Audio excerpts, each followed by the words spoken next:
Morning everyone. Today I am going to discuss about intrauterine growth restriction.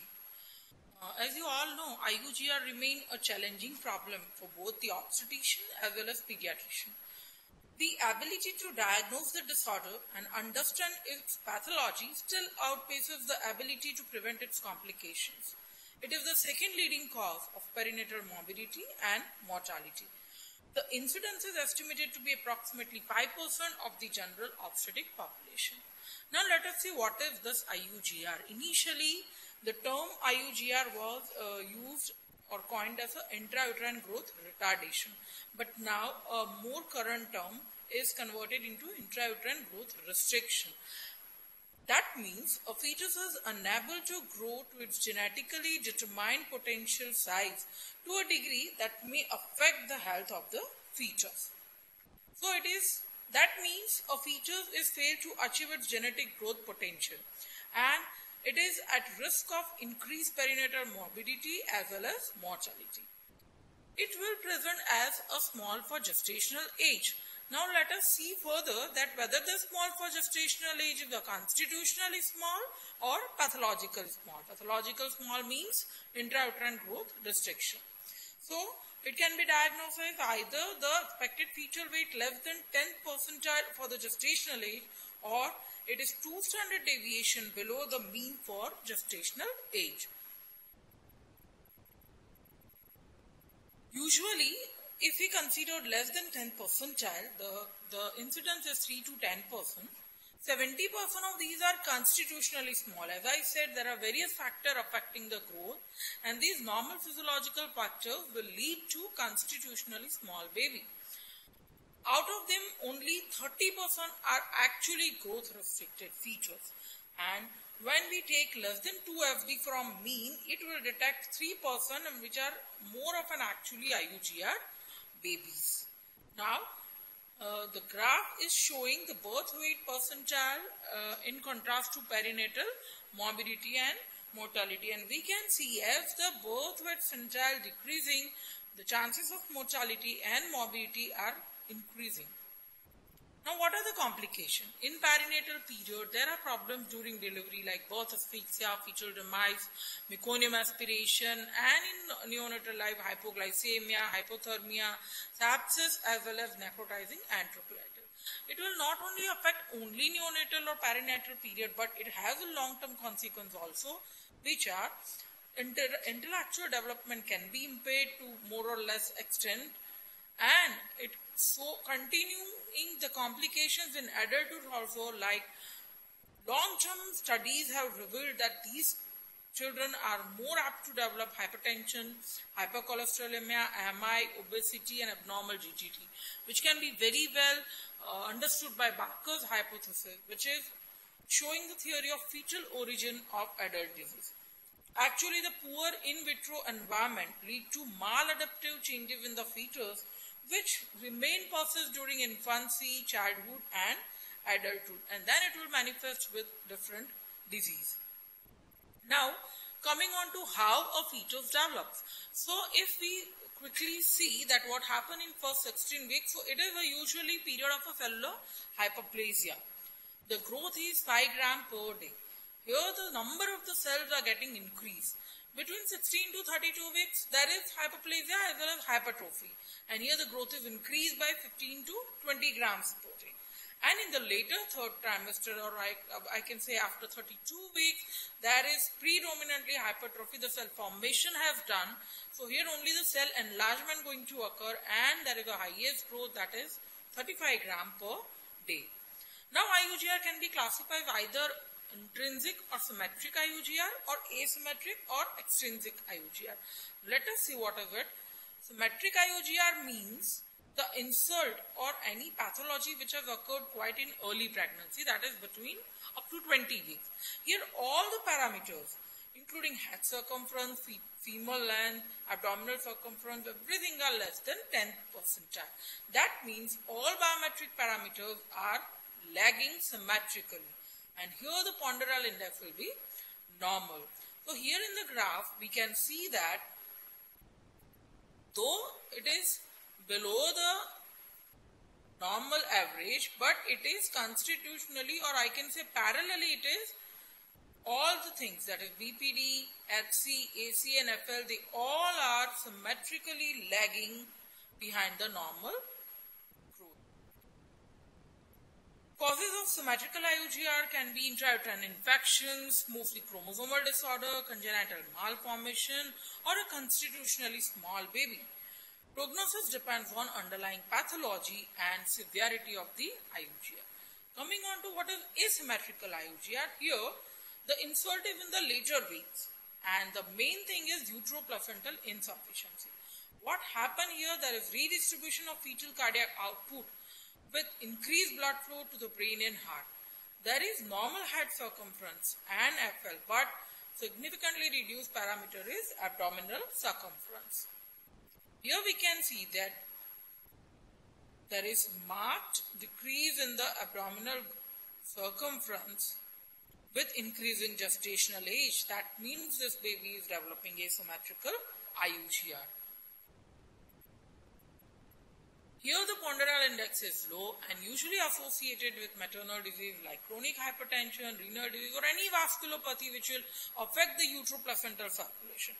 Now if we go in detail of etiology of IUGR, we can divide into maternal, fetal, placental causes. Here the list is long and the maternal cause, as I said, any cause like hypertension, cardiac disease, renal disease, autoimmune disease, hypothyroidism, long-term IDDM, thrombophilia, nutritional deficiency and smoking, alcohol and some drug effect can lead to IUGR. Fetal mostly, as I said, the initial insult can be there. So torch infection, malaria, chromosomal anomalies, structural abnormalities and some inborn errors of metabolism can also lead to IUGR. Placental causes. Any insult in placenta will definitely affect the uteroplacental circulation and will lead to increased vascular resistance and subsequently development of IUGR. So, number of causes like placenta previa, abruptio, thrombosis, infarction in the placenta, any infection like placentitis, vasculitis, chorioamnitis or any tumors like chorioangioma can also affect and lead to development of IUGR. So basically the pathology in uterine causes were decreased uteroplacental blood flow. There is atheromatosis or atherosclerosis of the decidual spiral arterioles. There can be connective tissue disorders and some morphological abnormalities.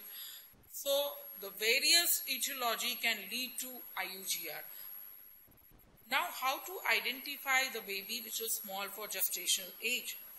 Early establishment of the gestational age by USG less than 20 weeks. So most important is determination of the gestational age so that we can progressively doing the parallel investigation and find out whether the baby is lagging behind the growth or not.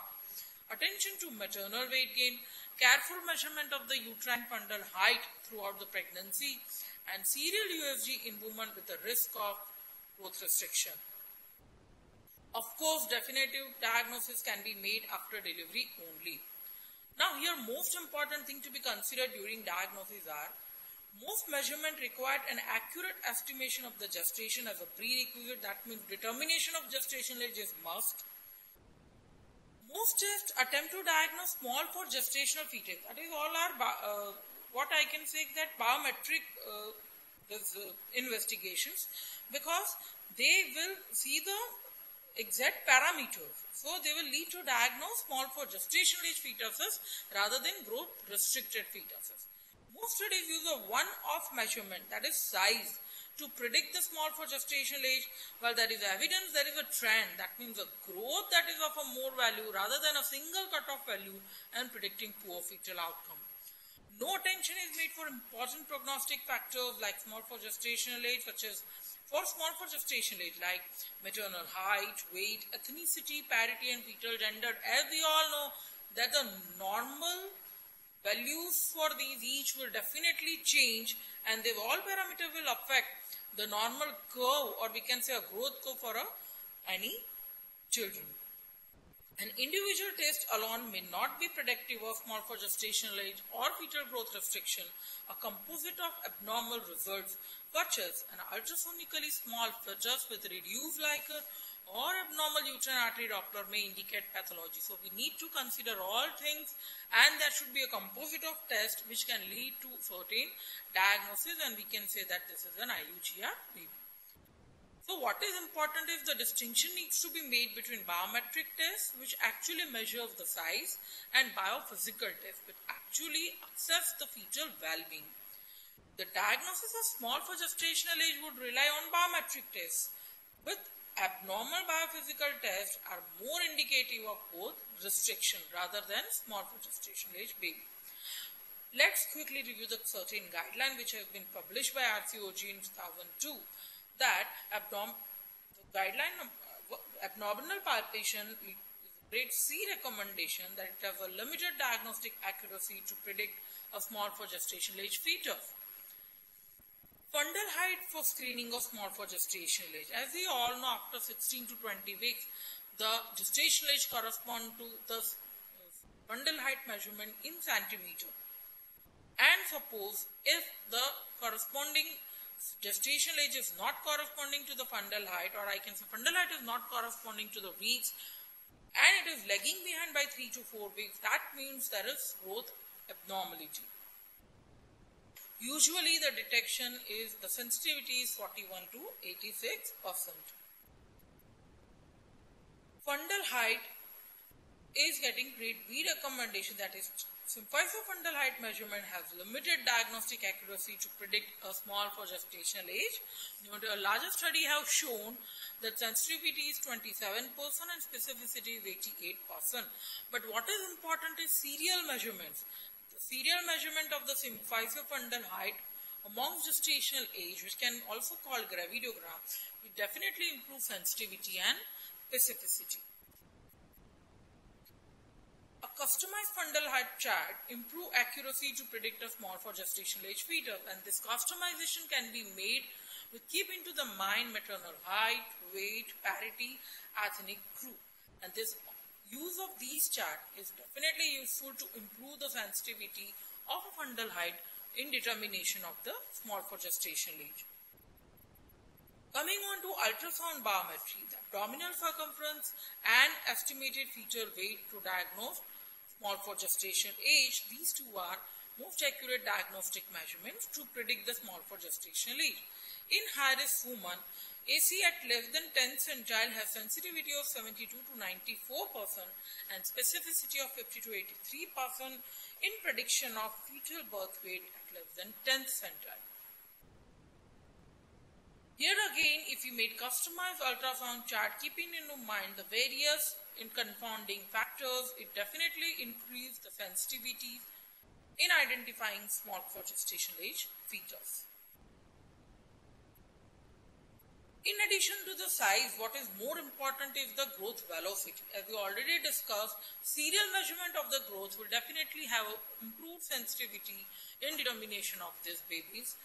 So serial determination and measurements of AC and fundal fetal weight, estimated fetal weight, are superior to single estimates in prediction of the fetal growth restriction as well as predicting poor perinatal outcome. There are different ratio measurements that also came out, like abdominal circumference, head circumference to abdominal circumference, FL upon AC ratio. They are not that sensitive. And as I said, AC or estimated fetal weight along are the very good indicators for predicting small for gestational age. A systemic review in the Cochrane database has shown that the routine ultrasound after 24 weeks in low-risk pregnancy does not improve perinatal outcome. Coming on to our biophysical tests, again, a single test is not going to give any conclusion or diagnosis. As I already said, that we keep into consideration the different diagnostic parameters to reach to a diagnosis of growth restricted fetus. A5 alone has minimal value in diagnosing fetal growth restriction, but definitely A5 value will tell about different insult, or we can say it can give about what exactly the pathology which has lead to low in the amniotic fluid volume. A likely positive test result has a likelihood ratio of 2.4 predicting skin fold thickness below the 10th percentile. Coming on to the Doppler, that uterine Doppler alone has limited use. A systemic review has shown that alone uterine Doppler itself has limited accuracy in predicting growth restriction. So we need to have a composite and different angle diagnostic criteria for keeping the diagnosis of fetal growth restriction. Coming on to a detail on ultrasonography in suspected small for gestational age. If there is known gestational age by LMP, first trimester USG or early second trimester USG, it confirms small for gestational age. As we know, the first trimester ultrasonography has accuracy of plus or minus 5 days in prediction of or determination of gestational age. Okay. If the gestational age is unknown, it does not confirm small for gestational age, estimated fetal weight, assess fetal condition, and keep a growth velocity chart. So what is the role of ultrasonography other than gestational age? As we can see that different parameters as well as Doppler will see one by one. One, estimation of fetal weight, then abdominal circumference, amniotic fluid assessment, and Doppler barosimetry. We keep into consideration this all aspects to reach a diagnosis for fetal growth restriction. As you all know, the fetal weight estimation can be by different formulas. Usually we are using Hadlock's and Sheffer's formula. And if we get the estimated fetal weight less than 10 percentile for that gestational age, the SGA can be, small for gestation age can be confirmed. HC upon AC, normal values decreases linearly from 16 to 40 weeks. If HC upon AC ratio is more than 2 FD above, means that can be a prediction of IUGR. FL upon AC is gestational age independent index. So even if gestational age was not known, if we take the ratio of FL to AC and if it is more than 23.5%, it is abnormal. Abnormally elevated FL upon AC and HC upon AC, they indicate asymmetric growth. Differentiate growth restricted features from constitutionally small features. Then amniotic fluid volume. Oligohydramnios with fetal growth restriction indicate the pathophysiology behind growth restriction is uterine placental insult. Patients with oligohydramnios and small for gestational age are 2 times more likely to undergo cesarean section for non-reassuring fetal heart rate patterns. Third trimester USG, if the patient has not underwent any scan, and if we are using third trimester USG as the first USG for dating pregnancy of unknown gestation, then keep into these 2 points very importantly. One is distal femoral epiphysis. It will not be seen before 28 weeks. It can be seen in 94% of the fetus at 34 weeks. So reasonably, if we can see the distal femoral epiphysis, the baby is around 30 to 34 weeks of gestation. And proximal tibial epiphysis. It is not seen before 34 weeks. 35% and 35-week-old fetus, and it can be seen in 80% of the fetuses when the fetal is 37 weeks.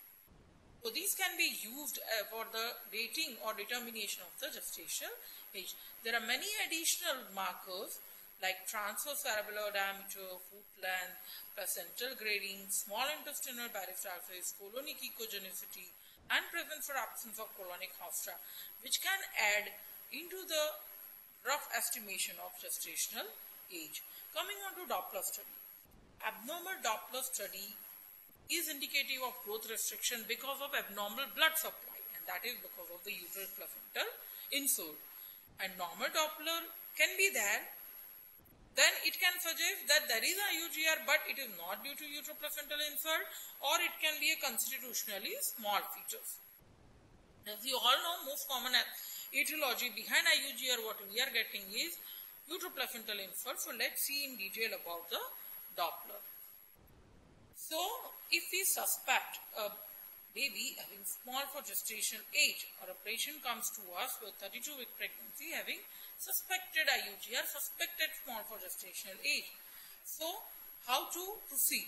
Confirm the diagnosis. We have to assess the fetal condition. Obviously, we have to evaluate for anomalies. And then once we are confirmed, we have to go further that how this pregnancy should be managed. in terms of antenatal fetal surveillance, interval growth measurement and decision of the regarding timing of delivery. So to confirm diagnosis and assault condition, we can go for karyotyping, maternal serology and thrombophilia. Usually these unsolved are responsible for matrilineal IUGR. Early onset or severe growth restriction, especially if associated with normal amniotic fluid volume or any structural abnormality. Maternal serology, as you know, torch infections, rubella, CMV, varicella, syphilis and Toxoplasma gondii, this all can be responsible. So, if severe symmetrical IUGR with USG finding associated with this all different uterine infections like cerebroventriculomegaly, non-immune hydrop, which are very common with parvovirus, microcephaly, intracranial hemorrhage, hepatosplenomegaly, or an ecogenic foci in hepatic foci, or in ecogenic bowel, or there is placentomegaly, we can go for serology. Suspect thrombophilia, if there is history of vascular thrombosis, unexplained second or third trimester IUFD, there is early onset IUGR, or there is severe early onset preeclampsia. In that case, we need to get the antiphospholipid antibody syndrome report. Now, what to do? What is the strategy for fetal growth restriction remote from term? Bed rest may be effective, but the number of nutritional supplements, plasma volume expansion, oxygen therapy, antihypertensive, heparin, aspirin, people have tried so many things, but in fact actually they are not proven effectively. Coming on to how to continue the pregnancy or when to decide whether we should terminate this pregnancy because of the severe insult of growth restriction, we have to keep in mind these three things. Now, what is our goal? It is always a balance that we need to deliver the baby or we need to keep the baby intrauterine for little more growth. So, what is important is the reasonable goal in the treatment of IUGR is to deliver the most mature fetus in the best condition possible with minimal risk to mother.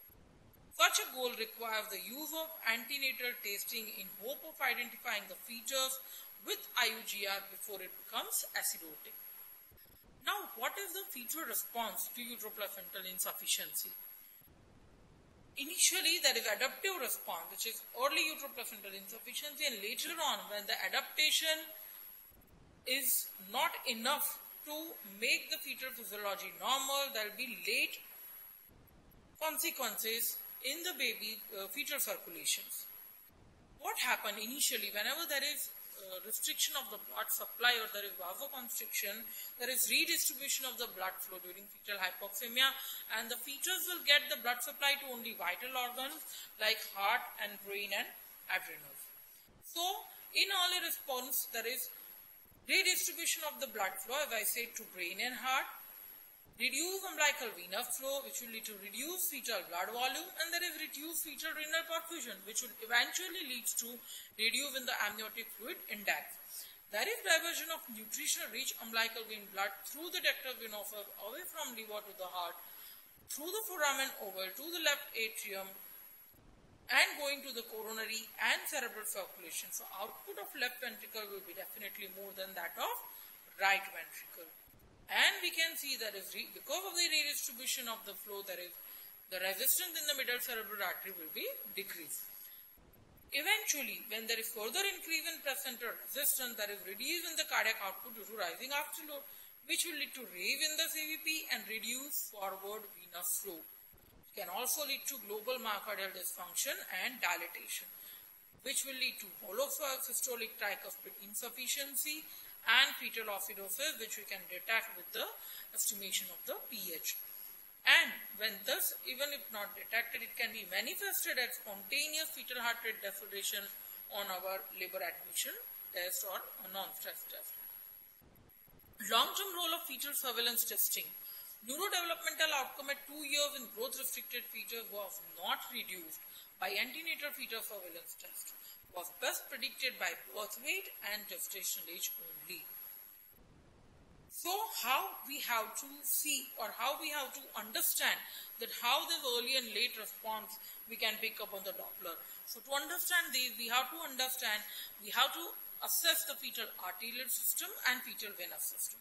Arterial system is actually an indirect assessment of placental resistance, whereas fetal venous system is an assessment of a fetal cardiac function. If we want to see the, starting from the uterine artery.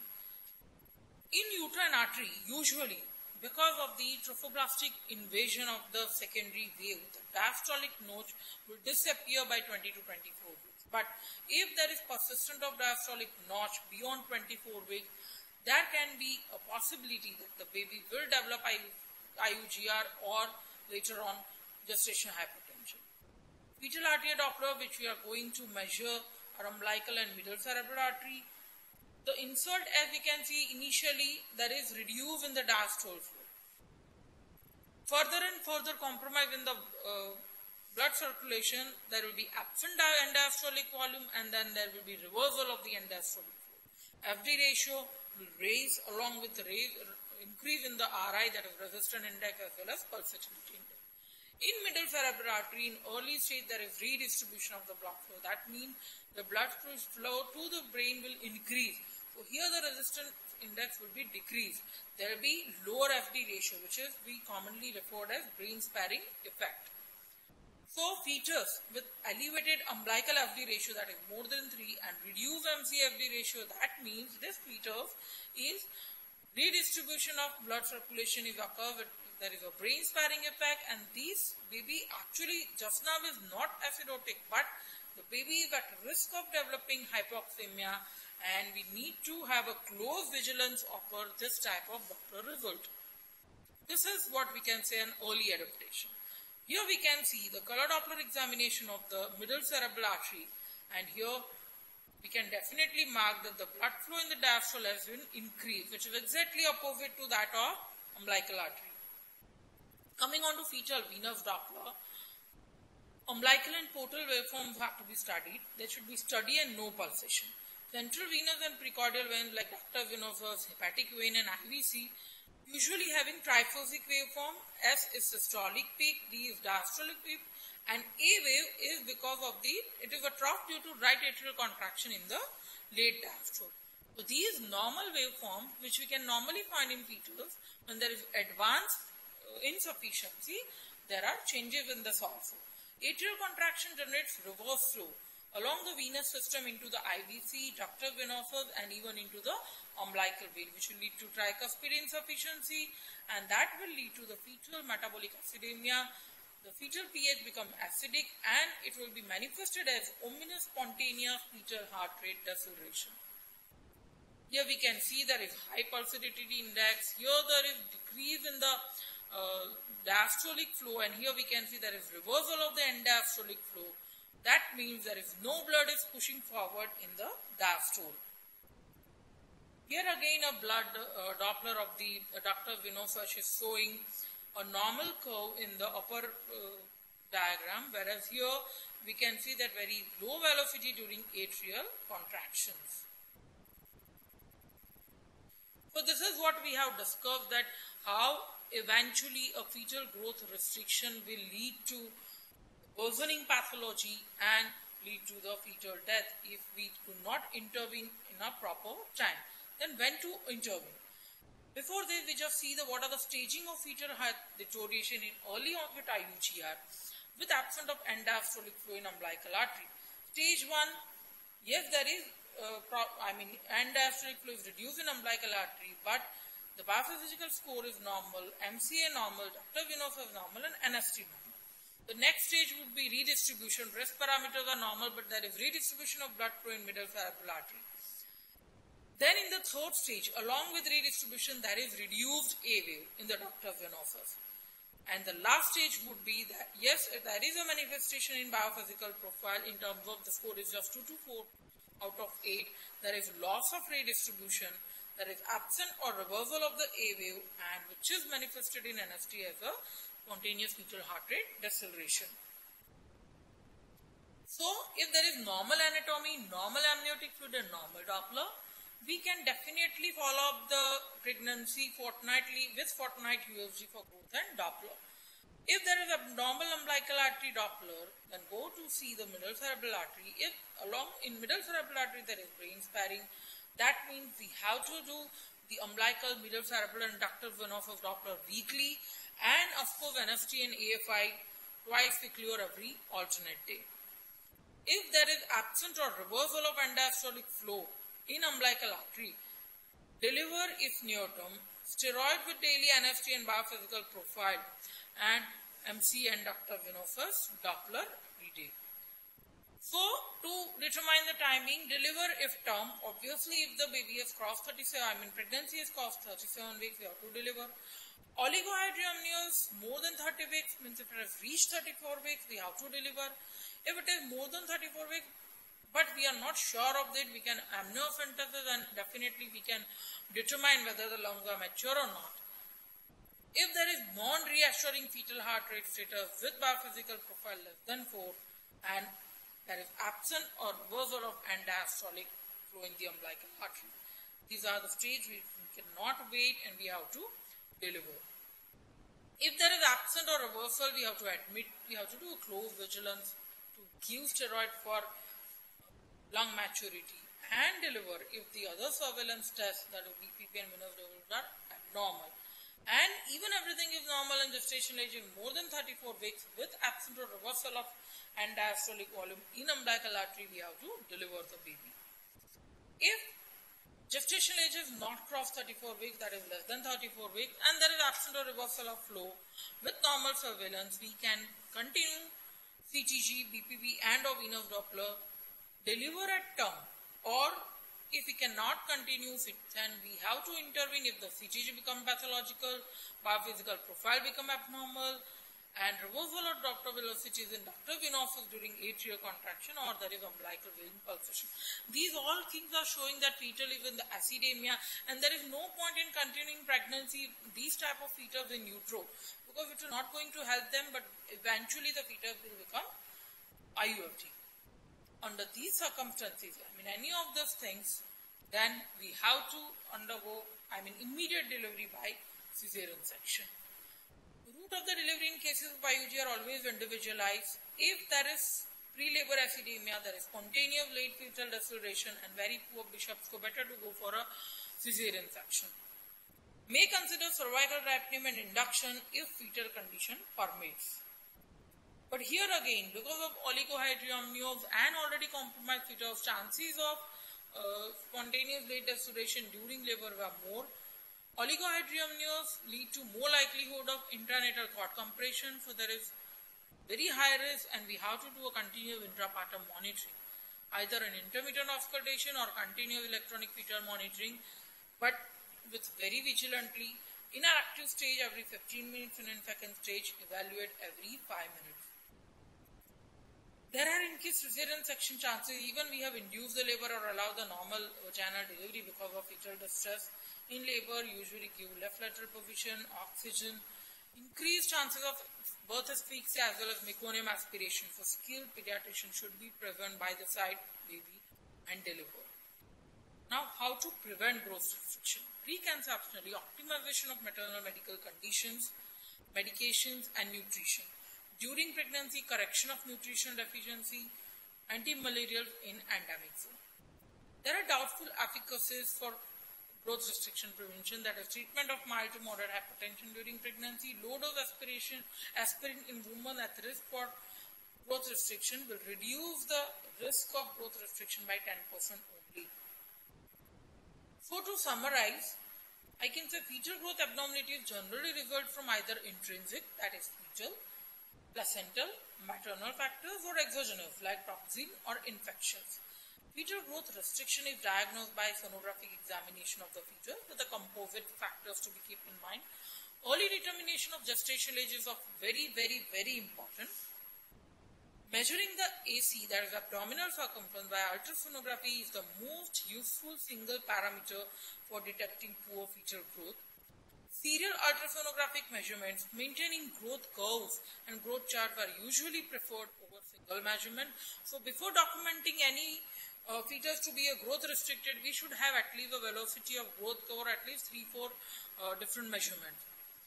The goal of surveillance or to continue the pregnancy of a fetal growth restricted fetus is to accurately detect the fetus that has or is at risk for acidosis so that it can be delivered early before it develops acidemia.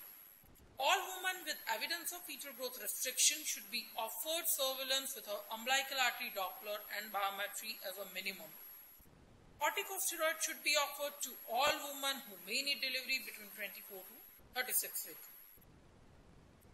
Delivery is indicated in following conditions. At 37 weeks, when end-diastolic flow is present and other surveillance findings are normal. At 34 weeks, when end-diastolic flow is absent or reversed, irrespective of biophysical profile, and any time if there is absent or reversal of end-diastolic flow with abnormal CTG or abnormal biophysical profile. Consider conservative management for the women who have end-diastolic flow present before 37 weeks, provided other surveillance findings are normal. B. End-diastolic flow is absent or reversed and other surveillance results are normal before 34 weeks. A neonatologist should be present. It is must if gestation is extremely preterm or there is severe growth restriction. To have a baby in a safe hand, we need an expert pediatrician to be ready at the time of delivery. Intrapartum monitoring with continuous CTG is highly recommended, and this is how we cannot prevent and save, but extra vigilance and careful monitoring and surveillance during antepartum period can definitely help to have a good baby and mother. Thank you.